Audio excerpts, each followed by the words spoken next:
로마서 6장 말씀입니다. 예, 로마서 은혜 가운데 나누고 있어서 감사하고요. 오늘도 하나님 우리 가운데 은혜 주실 줄 믿습니다. 예, 오늘 6장 말씀 한마디로 얘기해서 새로운 삶에 대해서 얘기하고 있습니다.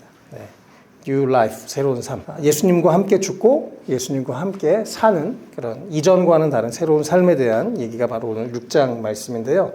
우리 삶에 이런 진정한 변화가 계속해서 일어나시기를 주님의 이름으로 축복합니다. 예, 1절에요. 먼저 우리 계속 앞에서 이야기했었던 우리의 어떠함이 아니라 우리의 어떤 의가 아니라 우리의 어떤 행위가 아니라 오직 예수님의 은혜로 우리가 값없이 구원을 받았다. 예수님이 우리를 위해서 죽으셨기 때문에 죄인인 우리가 용서를 받았고 또 의로운 상태로 하나님이 그렇게 의롭다고 여겨주시는 하나님의 자녀가 되는 우리가 되었습니다.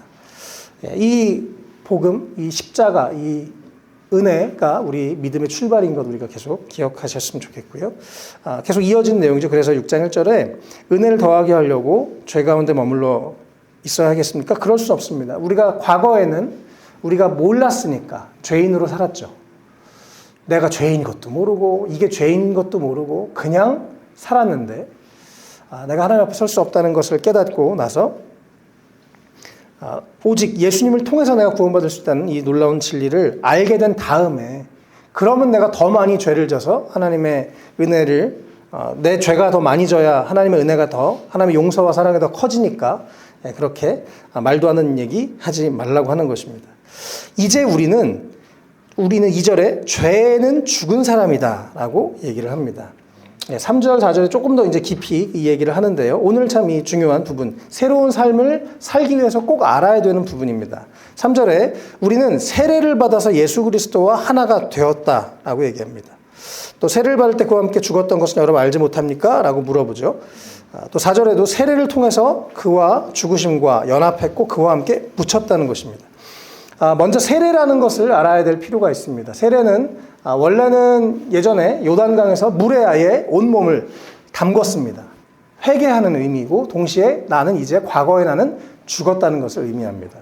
우리 2년 전에 성탄절날 황석 형제가 물에 완전히 담궜죠. 온몸을 다 들어가서 나 이제 새 사람 됐습니다. 그리고 새롭게 그 물에서 부활하는 것처럼 일어났습니다. 혹시 저기 청정년 세례를 받았나요? 아직 안 받았어요. 군대에서는 성당에서 이마에다 물조를. 어디서? 군대에서요? 네. 군대 성당에서? 네. 그렇군요. 네. 오케이. 어쨌든 원래는 물에 완전히 담그는 게 원래는 FM입니다. 그리고 이제 이게 막 장소와 그런 제약을 받으니까 물을 이렇게 이마에 뿌리는 걸로 상징적으로 하기도 하죠. 원래 의미는 내가 그 물 속에서 완전히 들어서 이제 과거에 나는 죽었고 새로운 내가 되었다라는 의미입니다.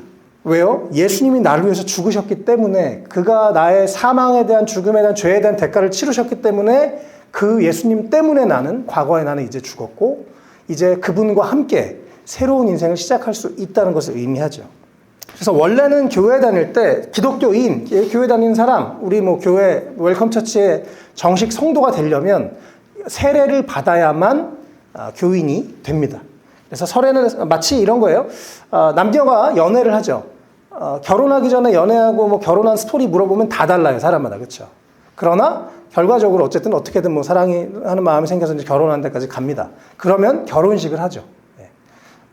연애의 과정은 다 달랐지만 결혼식을 하는 것처럼 우리가 또 개인적으로 예수님을 믿고 하나님을 만난 경험은 다 다르지만 언젠가 세례라는 것을 공통적인 그런 의식을 통해서 마치 결혼식처럼 내가 이제 예수님을 믿습니다. 공식적으로 받아들입니다라고 하는 것이 세례이죠. 그런데 그 세례라는 것이 그 의식이 바로 예수님과 내가 하나가 되는 의식이고 이제는 과거에 내가 죽었다는 것을 의미하는 것입니다. 또 4절에 그래서 4절에 우리는 세례를 통해서 그의 죽으심과 연합함으로써 그와 함께 묻혔습니다. 이제 과거에 나는 죽었습니다. 우리가 아직 하나님을 잘 알지 못하면 과거에 나도 좋아라고 생각할 수 있습니다. 그러나 진짜 진리의 빛이 하나님의 빛이 나에게 비춰지고 나면 과거에 내가 죽는 것이 너무 감사한 일입니다. 네.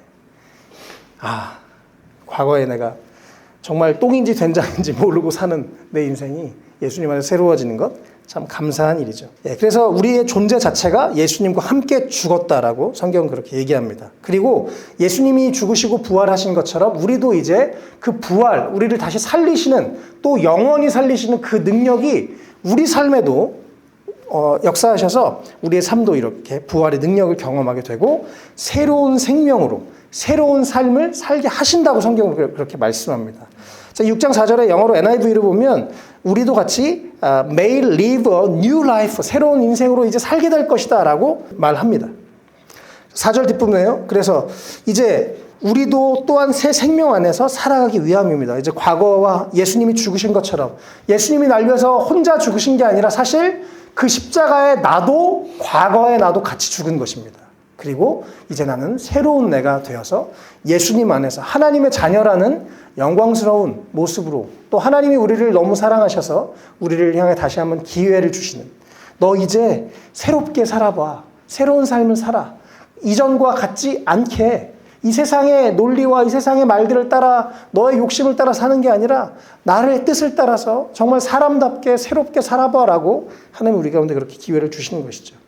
그래서 새 생명 안에서 살아가기 위해서, 새로운 생명으로 살아가기 위해서 하나님 우리에게 십자가와 부활을 허락하셨습니다.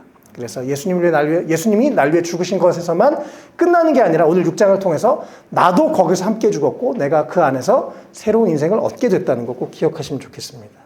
여기서 이 new life, 새 생명이라고 할 때요, 제가 이번 주에 이 주석의 성경의 자료를 보면서 참 좋았었던 것이, 이게 그냥 단순히 new life, 예전과는 다른 삶이 아니라 newness of life라고 합니다. 생명의 새로움, 질적인 새로움, 이전과는 질적으로 다른 그런 삶, 주님이 우리를 향해 기대하시고 원하시는 삶이 이런 삶인 것입니다. 과거의 습관 안에 사는 것이 아니라 나의 한계를 뛰어넘으면서 새로운 삶을 사는 것입니다. 이전보다 더 행복하고 더 풍성하고 정말 마음에 아주 편안을, 오늘 아까 찬양했던 것처럼 바다보다 더 넓은 사랑과 평안을 누리며 사는 새로운 삶, 그 삶이 예수님 안에 있고 우리를 그 삶으로 주님이 초청하고 계십니다. 갈라디아서 2장 20절 말씀에요. 나는 그리스도와 함께 십자가에 못 박혔습니다. 이제 살고 있는 것은 내가 아닙니다. 그리스도께서 내 안에서 살고 계십니다. 내가 지금 육신 안에서 살고 있는 삶은 나를 사랑하셔서 나를 위하여 자기 몸을 내어주신 하나님의 아들을 믿는 믿음 안에서 살아가는 것입니다. 라고 선포하고 있습니다. 이제 더 이상 나는 내가 아닙니다. 그리고 예수님이 내 안에 사시기 때문에 나는 이제 새로운 삶, 빛의 삶, 그런 삶을 살게 된다는 것입니다. 또 에베소서 2장 3절에서 7절까지 말씀도 제가 좀 읽어드릴게요. 잘 들어보세요. 우리도 모두 전에는 그들 가운데서 육신의 정욕대로 살고 육신과 마음이 원하는 대로 행했으며 나머지 사람들과 마찬가지로 날 때부터 진노의 자식이었습니다. 그러나 하나님은 자비가 넘치는 분이셔서 우리를 사랑하신 그 크신 사랑으로 말미암아 범죄로 죽은 우리를 그리스도와 함께 살려주셨습니다. 여러분은 은혜로 구원을 얻었습니다. 하나님께서 그리스도 예수 안에서 우리를 그분과 함께 살리시고 하늘에 함께 앉게 하셨습니다. 그것은 하나님께서 그리스도 예수 안에서 우리에게 자비로 베풀어 주신 그 은혜가 얼마나 풍성한지를 장차 올 모든 세대에게 드러내 보이시기 위함입니다. 라고 말씀하셨습니다. 우리와 함께, 예수님과 함께 우리도 죽게 하시고 함께 살리셔서 이미 우리를 하늘에 앉히셨다고 말씀하고 있습니다. 예수님 안에서, 그래서 우리가 예수님을 믿는다는 것, 우리 안에 예수님이 계시다는 것, 이제 우리에게는 새로운 삶이 주어진다는 것입니다. 5절, 그래서 우리의 죽으심뿐만 아니라 이제 부활에 있어서도 연합해서 예수님의 하나님이 다시 살리시는 능력이 우리 가운데 나타난다는 것입니다. 그래서 오늘 꼭 기억하실 것은 예수님이 죽으시고 부활하신 것이 나와 상관이 있는, 단순히 내 죄의 문제만이 아니라 내가 예수님과 함께 죽은 존재이고 내가 예수님과 함께 살아난 새로운 존재라는 것을 꼭 기억하는 우리가 되면 좋겠습니다. 그래서 6절, 7절에 옛사람이 예수님과 함께 달려 죽었고 죄의 몸을 멸해서 우리가 다신 더 이상 죄의 노예가 되지 않게 하려고 예수님이 우리를 자유케 하셨답니다. 정말 이것을 모르는 사람들은 여전히 죄의 노예로 삽니다. 자기가 노예인지도 모르고 착취당하면서 살고 있습니다. 죄가 나를 사로잡아서 내 머리와 생각과 마음을 사로잡아서 네, 죄가 가자는 대로 내가 끌려다닙니다. 죄에게 내 시간을 바치고 내 돈을 바치고 에너지를 바치면서 살아가는 삶을 살게 되는 것이죠. 그런데 우리는 그곳에서 자유를 얻게 됐습니다. 7절에 죽은 사람이 이미 죄의 세력에서 해방됐습니다. 우리가 사람이 죽고 나면 더 이상 죄 짓고 싶어도 못 짓죠. 해방되는 것입니다. 근데 8절에 우리가 그리스도와 함께 죽었으면 그와 함께 또한 살아날 거고 9절에 그리스도께서는 죽은 사람들 가운데서 살아나셨기 때문에 또 예수님은 이제 이미 죽음에 대해서 죄에 대해서 죽으셨고 하나님에 대해서 사시는 그런 죽으시고 부활하시는 분이기 때문에 중요한 것은 11절에 이와 같이 여러분도 죄에 대해서는 죽은 사람이요 하나님을 위해서는 그리스도 예수 안에서 살고 있는 사람이라는 것을 알아야 합니다 라고 말씀하십니다. 이게 예전 그 성경에서는 여길지어다라고 되어 있었습니다. 나는 이제 예수님과 함께 죄에 대해서 죽은 사람이고 하나님을 위해서 사는 사람이다 라는 그런 새로운 삶을 성경 우리 가운데 제시해 주고 있습니다. 제가 이번 주에 좀 이제 대리운전을 하다가 이제 아주 번화가에 갔었습니다. 근데 이제 저는 이제 번화가에 막 손님들이 많으니까 이제 손님이 오겠지 이러고 이제 기다리고 있었어요. 바로 옆에 아주 가까운 거리에 한 대여섯 분 어르신들이 막 50대 60대 아저씨들이 막 이렇게 있는 거예요. 근데 뭔가 이렇게 대접을 한 것 같아요. 한 외국 사람이 있었습니다. 그래서 아마 하여튼 좀 바이언지 좀 높은 사람인지 와가지고 같이 이렇게 밥 먹고 이제 술 한잔 했나 봐요. 그래서 이런 분위기로 같이 막 좋은 아주 잘 얘기하고 이제 택시가 와서 이 바이어 외국 사람을 잘 정중하게 잘 태워서 잘 가세요. 그리고 보내드리더라고요. 거기까지 아주 그냥 그런가 보다. 이 사람들 괜찮네. 이 중에 한 명 손님이면 좋겠다. 막 이제 이러고 있었어요. 갑자기 이 외국 바이어가 택시를 타고 떠나는 순간 이들이 확 돌변하는 거예요. 야, 우리 오늘 어디로 갈까? 그러면서 이제 룸사롱을 막 찾는 거예요, 자기들이. 그래서 정말 그 순간, 한순간 얼굴이 돌변하는데 제가 너무, 하나님이 이번 주에 저한테 보게 하신 것 같아요. 딱 뭔가 이제 신경 쓸 게 없으니까 자신들의 정말 죄에 종된 모습이 바로 나오는 거예요. 그러면서 한 아저씨가 이제 룸사롱을 가고 싶은 거예요. 오늘 그냥 집에 가면 안 되겠는 거예요. 그래서 이제 좀 이렇게 여자 나오는 이런 룸사롱을 가려고 이제 딱 분위기를 몰면서 얘기하는 거예요. 나 결혼 안 했어. 그러면서 여기서 결혼한 사람 손 들어봐.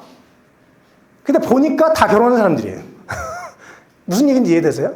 자기가 양심에 찔리니까 나 결혼 안 했어. 결혼한 사람 가자. 이러면서 자기 마음에 부인 괜찮다, 안 걸린다 이런 사람들 가자는 거예요. 그러니까 갑자기 나도 결혼 안 했어. 나도 결혼 안 했어. 그러면서 막 따라가는 거예요. 그 모습은 너무 우습기도 하고 참 안타깝기도 했습니다. 그냥 눈 가리고 아웅하는 거죠. 괜히 찔리니까 한 번 그냥 그렇게 하면서 같이 우르르 막 저쪽으로 들어가더라고요. 우리가 하나님을 알지 못할 때 몰라요. 내가 지금 무슨 일을 하고 있는지도 모르고 때로는 내가 여기 아까 앞에서 성경에서 얘기해 주는 것처럼 내가 죄의 종으로 살고 있다는 것도 모르는 경우가 많습니다. 그런데 오늘 이 11절에서 우리는 이제 죄에 대해서 죽은 사람이라고 그렇게 여기랍니다.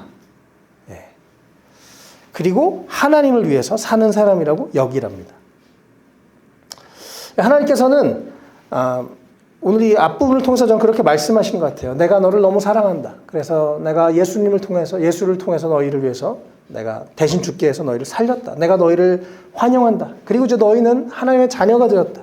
이제 너희가 새로운 정체성을 가지고 진짜 사람답게, 진짜 멋지게 또 나와 함께 새로운 삶을 살자. 하나님은 그렇게 이 로마서 앞부분을 통해서 우리 가운데 말씀해 주고 계십니다. 우리 삶에 물론 죄의 욕심, 죄의 욕망들 있죠. 여전히 있어요. 죄의 욕구들 있습니다.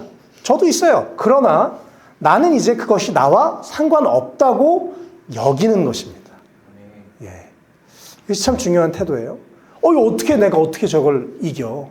그렇게 생각하면 못 이깁니다. 그러나 하나님 도와주세요. 라고 생각하고 난 이제 예수님만 새로운 사람이 되었어. 이 진리가 진짜 내 마음에 들어와서 이것이 믿어지고 내가 이것을 붙잡는 순간 나는 이제 죄와 상관없는 아주 고귀한 하나님의 자녀가 되는 것입니다.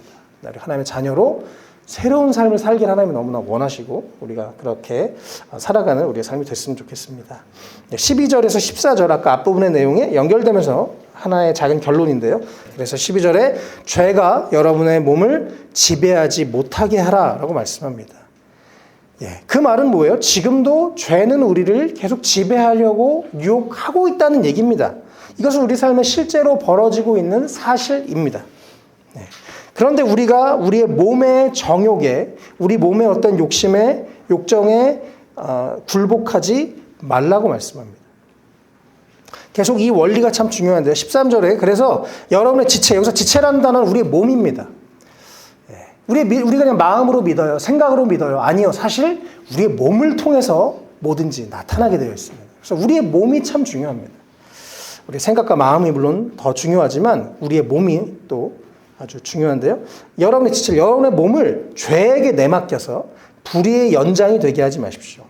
연장이라는 말이 좀 단어가 그런데요. 원래 옛날에는 무기 아니면 도구라고 우리가 이해할 수 있습니다. 내 몸은 죄의 도구가 될 수도 있습니다. 사탄이 나를 통해서 다른 사람들을 죄 가운데로 막 끌고 가는 통로가 될 수도 있습니다. 우리 몸이 살인 무기가 될 수도 있죠. 그런데 오히려 여러분은 죽은 사람들 가운데서 살아난 사람답게 이제 과거에 나는 죽었고 예수님 안에서 새로운 내가 되었기 때문에 이제는 여러분을 하나님께 바치고, 이것도 누가 선택하는 거예요? 내가 선택하는 것입니다. 하나님, 이제 내가 당신의 자녀입니다. 당신의 자녀답게 살겠습니다. 그리고 나서 여러분의 지체를, 우리의 몸을 의의 연장으로 하나님께 바치십시오라고 말하고 있어요. 나는 내 몸이 이제 의의 도구가 되고 좋은 도구가 되고 선한 영향력을 끼치는 사람이 될 수도 있다는 얘기죠. 우리 지금 음악하는 형제들이 있는데 이들의 음악과 이들의 그 행동을 통해서 좋은 영향이 갈 수도 있고 안 좋은 영향이 갈 수도 있는 것입니다. 우리 삶의 여러 영역에서도 마찬가지죠. 내 몸이 정말 누군가에게 소망이 되고 도움이 되고 힘이 되는 그런 몸이 될 수도 있고, 부담이 되고 죄를 짓게 하고 분노를 일으키고 막 그런 저주를 일으키고 막 이런 몸이 될 수도 있는 것입니다. 이것을 내가 선택할 수 있다고 성경은 얘기합니다. 그럼 사람이 격려해 주죠. 넌 이제 새로운 삶을 살 수 있어. 내가 너를 응원할게. 내가 너와 새로운 삶을 살기를 원해. 네가 너의 마음을 나에게 주지 않겠니? 라고 하나님 말씀하시는 겁니다. 14절에 여러분은 물법 안에 있지 않고 은혜 아래 있기 때문에, 하나님의 놀라운 은혜, 그 사랑과 그 용서 안에 있기 때문에, 그 십자가 부활 안에 있기 때문에 죄가 여러분을 다스릴 수 없을 것입니다. 라고 말씀하십니다. 그래서 우리가 더 이상 죄 아래서 죄의 종으로 살지 않을 수 있고, 살지 않도록 살아가는 그 방향이 올바른 방향인 것입니다. 계속 우리가 예배드리다 보면 또 하나님을 알고 하나님과 동행하다 보면 여러 가지 막 찔릴 때도 있고 뭔가 깨달음이 올 때도 있습니다. 그럴 때마다 하나님, 이 부분 내가 잘 안 되지만 도와주십시오 라고 하면서 하나하나 고쳐갈 수 있는 우리가 되면 좋겠습니다. 그럴 때 더 이상 그 어떤 것에서 빠져나오고 나서야 비로소 내가 옛날에 저거에 사로잡혀 있었네, 그런데 빠져나왔네 라고 하게 됩니다.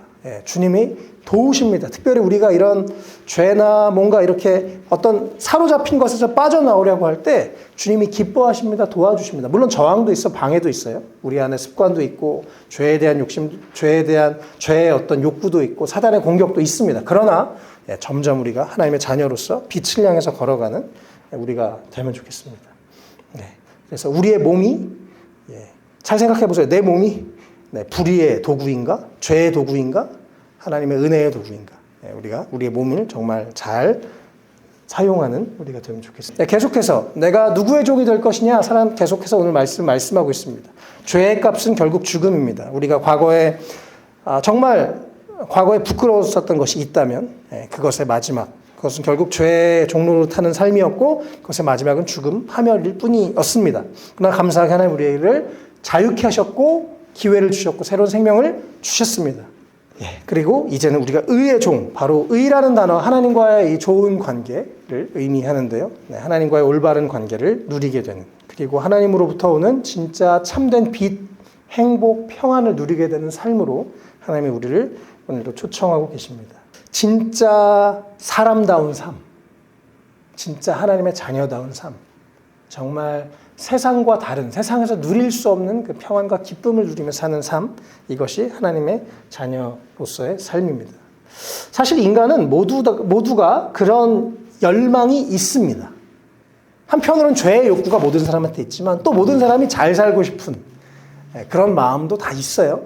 그런데 이 하나님이 주신 선한 마음을 붙잡고 사는 삶, 이것이 예수님 안에서 새롭게 사는 삶이고, 너무 감사한 것은 하나님 우리를 기대하시고 사랑하시고 기회를 주시고, 또 우리가 더 이상 이제는 다른 것에 의미 없는 것에 종으로 살지 마라고 하나님이 우리를 그렇게 사랑하는 마음으로 또 초청하고 계십니다.